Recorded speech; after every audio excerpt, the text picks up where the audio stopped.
Latest now in Donald Trump's criminal trial in Manhattan. It resumes this morning after testimony from Hope Hicks, who was one of Trump's closest aides. Aaron Katersky is at the courthouse. Good morning, Aaron.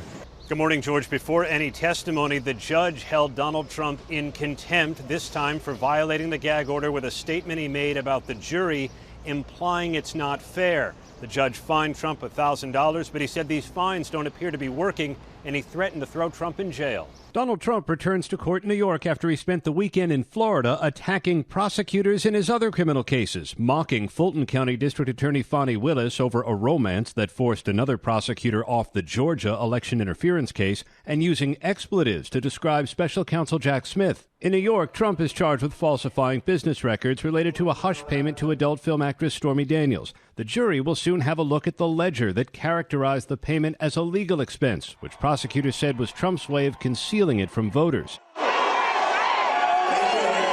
The defense has said Trump wanted to protect his family, not his campaign. But on Friday, his loyal aide Hope Hicks testified, "I think Mr. Trump's opinion was it was better to be dealing with it now, and that it would have been bad to have that story come out before the election." At that point, Hicks broke down in tears, Trump watching from the defense table, the judge calling for a break. On cross-examination, Hicks said Trump didn't want anyone in his family to be hurt or embarrassed by anything that was happening on the campaign. The morning the Wall Street Journal published a story about the payoff to former Playboy model Karen McDougal. Hicks testified Trump was concerned how it would be viewed by his wife, and he wanted me to make sure that the newspapers weren't delivered to their residence that morning.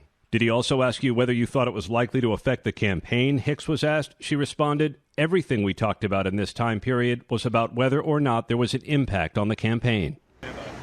The jury will now hear from others who worked for Donald Trump and who were part of the paper trail that's central to this first trial of a former American president. George? Okay, Aaron, thanks. Trump in the courtroom right in the middle of the presidential race. We have a new poll. ABC News with this with a look at how voters are leaning right now, 3 weeks into the trial, 6 months from Election Day. Our political director, Rick Klein, is here. Hey, Rick? Yeah, George, if you want to see a glimpse of why this trial matters as much as it does, look at this poll. 20% of Trump supporters, people that say they're supporting Donald Trump, say they might reconsider that or withdraw their support entirely if he's convicted of a crime in this case. And every vote matters because we've got a horse race that is neck and neck. 46-44, just a 2-point edge for Donald Trump among all voters. When you add in the third-party candidates, Bobby Kennedy Jr. is starting to get some traction. 12% of voters supporting Bobby Kennedy Jr. Our poll suggests that more of those are actually Trump supporters if Kennedy isn't in the race than Biden. So it might be that Kennedy is helping Biden a bit more than Donald Trump. And these issues are just so stark, George. A big, big advantage for Donald Trump on the issues that seem to matter the most to voters, whether that's immigration and the southern border, inflation and the economy, crime. They are actually even on who's best to protect democracy.